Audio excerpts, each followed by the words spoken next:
broadcaster and journalist Sean Plunket, founder and editor of the most excellent thing called The Platform. Sean, thank you so much for your time. Who's going to win on Saturday and why? We will have a change of government, and it will change from the remarkable Labor majority to a national-led, that's our centre-right party government. But just who will rule with them and who will coalesce with them is less certain. It was going to be a party called ACT, who are to their right, but the real story of this election is the resurrection of a 78-year-old called Winston Peters and his populous party, New Zealand First. And they will be the kingmakers on Sunday. Well, you know, Winston is a friend of this program, so I can only say go Winston. But the why, now there are a number of issues, of course, economy, the lockdowns, etc., etc. Co-governance that I mentioned, giving the race politics of the Labor Party, is that playing a role? Absolutely, though the main parties hunting for the centre ground do not really want to address it. However, it is the issue that has got Winston Peters back.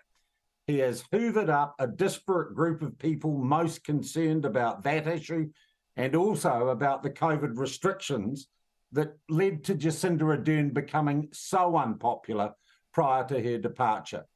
And the right is essentially saying it will end the interpretations of our Treaty of Waitangi, which have led to separatist policies in water and in healthcare and in many other areas of public life and public services in New Zealand. It is ill-defined what the principles of the treaty are, and there is a feeling amongst many who are voting more conservatively this election that things have gone too far.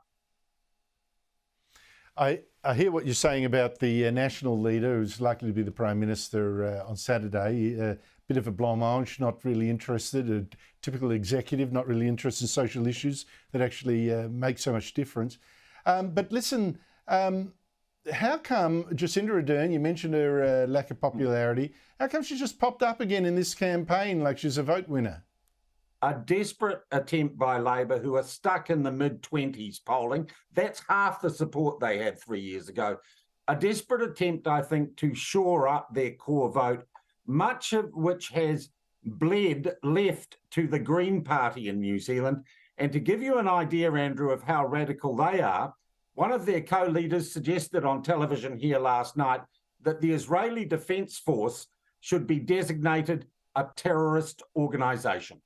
Oh, you're kidding me. No, unfortunately, I am not. Honestly, sometimes,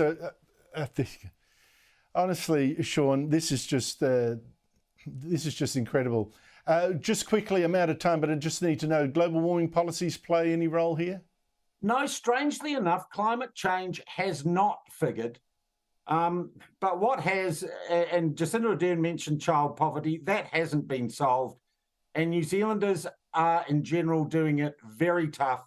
We are paying the price for the money we spent to keep our economy going while we all lived in isolation and sealed off, hermetically sealed off from the rest of the world. A bit like Victoria in Australia. Sean Plunket, Absolutely. Thank you so much for your time. I hope we can come. You can come on the show next week and tell us how it all went down. Really appreciate your time.